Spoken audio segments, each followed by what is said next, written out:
Okay, let's finish up 6.2 today. We're going to work on finding the mean and standard deviation of the sum or differences of independent random variables.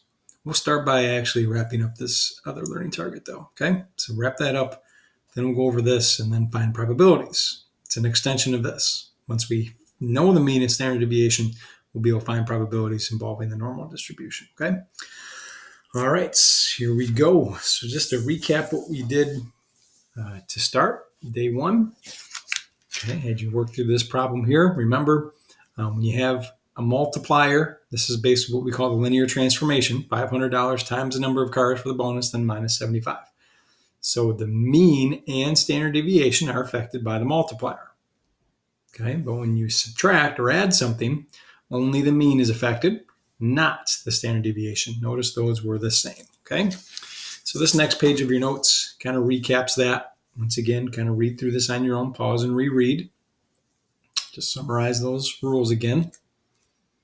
Okay, and example 4 kind of brings this all together and then does a normal distribution problem after that. Okay, so here we go. Example 4. X is going to be the raw scores on a test. It's a normal distribution. There's the mean standard deviation. Okay, but professor decides to scale the scores by multiplying them by 4 and adding 10. So here's our equation. Okay, define the variable y to be scaled. Find the mean and standard deviation. All right, so here we go. Let's find the mean. The mean is affected by both. So we're going to take that 17.2, multiply by 4, add 10. So now the new mean for the class becomes 78.8. Standard deviation, though, is only going to be affected by the 4. The multiplier. Okay. All right, if it isn't normally distributed, the transformation will be as well. Okay, it's not going to change the shape. So now we know the center and we know the standard deviation. So now we know the probability of a randomly selected student that has this new score of 90 because we have this information now. Okay, so 90 is going to be somewhere over here. It's again, remember, I'm going to kind of go fast. So pause me when you need to. We can get the z-score, and then using table A, find the area to the right. Remember, shading this area in helps you connect the appropriate area, making sure you're getting it to the right. Or you could do normal CDF, do your lower bound, and then choose a large upper bound, like 10,000, to capture all that area, okay? All right, so we get about 0.23. So the probability of a score being at least 90 is about 23%. Okay. All right, good time for you to pause and try example 5. Pause and try example 5. It actually gave you the formula right here. And then I'll show you feedback. Okay, here's the solutions. Mean, standard deviation. Here's the 3-step process to get 0.7835. So there's about a 78.4% chance that the water is in this range on a randomly selected day. Okay. All right, let's turn the page and move on. Okay, so we're going to transition now to combining random variables. Many interesting stat problems require us to examine 2 or more random variables combined. Okay, now I highly suggest you pause and kind of read ahead on these scenarios. There's a lot going on here. Okay, and I'm not going to keep just running this video run to let you read. So this starts on page 369. We're going to go back to Pete's Jeep tours, but they're going to now add in another setting of Aaron's tours in another part of the country. Okay, so if you haven't paused and read ahead, yeah, I would start on 369 and kind of read through probably 371. So this makes a little more sense. Okay, so 369 to 371. Okay, so to get the mean of the sum of these random variables, it would make sense to simply add their separate means together. So this stands for the mu, or the population mean for the total, is going to be 3.75 for Pete plus the Aaron, so 6.85 passengers. So the expected total for the mean total will be mu of x plus mu of y. Okay.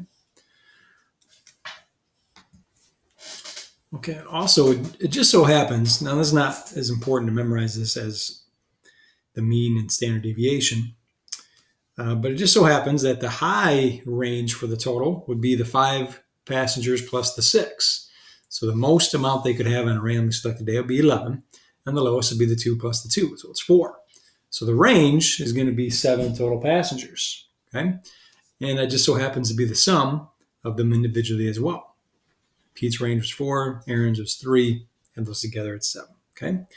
All right, now to add the means together, they actually do not have to be independent. It does say they're in different parts of the country, but if they were in the same part of the country, they wouldn't be independent, because if one family chooses to go use Aaron, then Pete's numbers might be lower, okay? Knowing the outcome of one might affect the other. But it still makes sense to add them together. Why not? Let me give you an example of McDonald's and Burger King. They're right next to each other in Davison. I could take the total sales of McDonald's and Burger King, add them together for an average for a week or something like that, even though they're not obviously independent because they're right next to each other, okay? All right, so this leads us into this independent random variables. If knowing the outcome of one does affect the other, we say they're not independent or dependent. They do have to be independent to calculate the variance and standard deviation. That's going to be on the next page, okay? All right, so is it reasonable to treat these random variables, Pete's trips and Aaron's trips, as independent?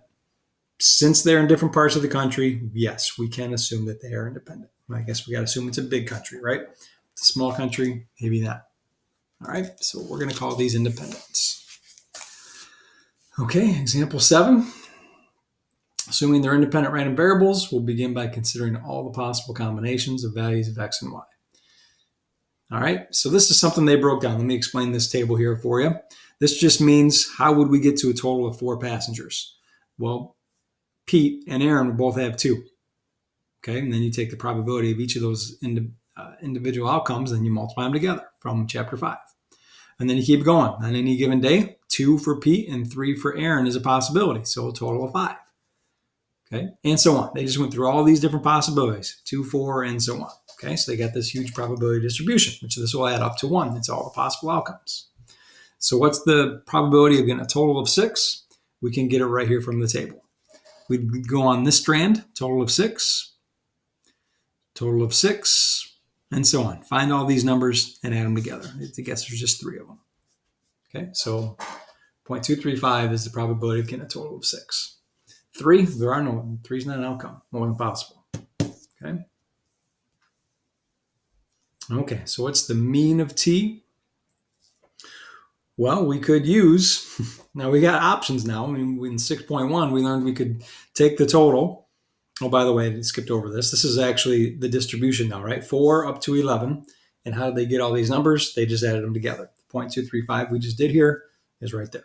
So they did the same thing for 5 and 7 and so on. All right, so to get the mean, I could do x times p plus x times p and so on. Or we can add them together like we did.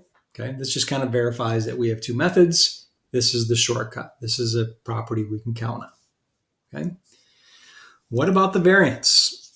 All right, we can once again use our formula to get this. Comes out to be 2.0775. Okay, take the square root of this to get the standard deviation. Okay. All right, so one important distinction that you want to catch from this, and we haven't caught it yet, and we'll go over it now, that variances do add, but standard deviations do not. So Pete and Aaron's standard deviations from the previous information that was given to us, if we go back in the other pages, were these numbers here. If I add them together, it gives me 2.0327. Okay, so we cannot add those together. That's not the same. This is the right answer from going through the variance. Okay, standard deviation doesn't work. All right, so the variances, though, can be added together. So the variances of the sum of independent random variables are allowed to be added as long as they're independent. Okay, so means, yes, we can add those together. Variances, yes, not standard deviation. Why does it need to be independent? It can be complicated, but just a quick explanation why. Basically, it goes back to chapter 5. In order to do the multiplication rule, multiply these probabilities together, we had to assume that they're independent. Okay, so that's in a nutshell why that has to be independent. Okay. All right. So here we go. Let's move on to the next page. I'm going to pause and kind of regroup. Okay. Once again, 373 and 374 is where we're at. You can probably read along in the book too to further your understanding. Pause and read this if you haven't already. Okay, so the mean, we can add these together for a given student. We can add these means together, we get 1,026. Even if they're not independent, we can do that. All right, but we cannot do that for the variance. So we can't find the standard deviation. Okay, knowing one score does affect the other. They're definitely not independent. But if you have a student that's a 4.0 student, their math score on the SAT is relatively high, and so is their SAT. If it's a 2.0 student, these are probably a little lower, right? So they are independent. I'm sorry, they're not independent. They are dependent on each other, so variance cannot be calculated. Okay, on to example 9. So again, pause and read.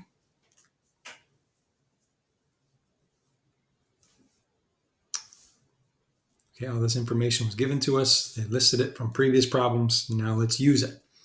So we want to, for part A, find the mean and standard deviation of G. They define G as the amount of money she collects on a randomly selected day if she charges $175 per passenger.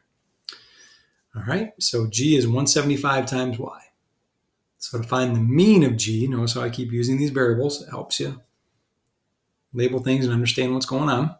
175 times the mean of Y, which was her number of passengers. So 542.5 is the average amount she brings in each day. Okay, and then here's the standard deviation. Multiply that by 175 as well. Okay, now B says calculate the mean and standard deviation of the total amount that both of them collect on a randomly selected day. Okay, so I'm going to define this as W.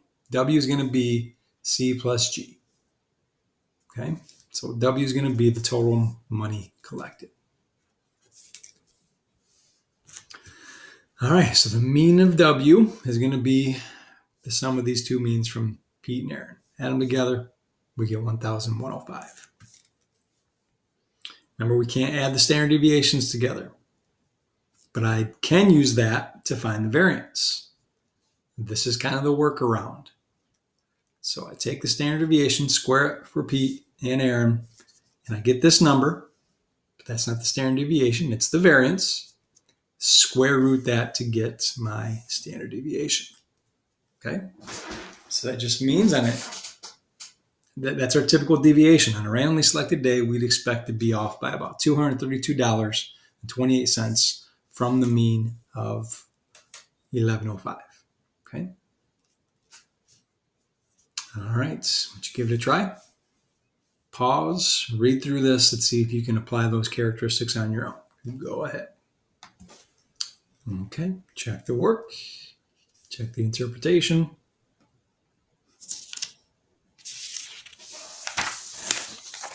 Here's part C. 509.09. Okay, now if we're also taking the difference of two random variables, we just subtract the averages. Okay, so what's the difference? If we want to know the difference between the number of passengers, 3.75 and 3.1, it makes sense to subtract it.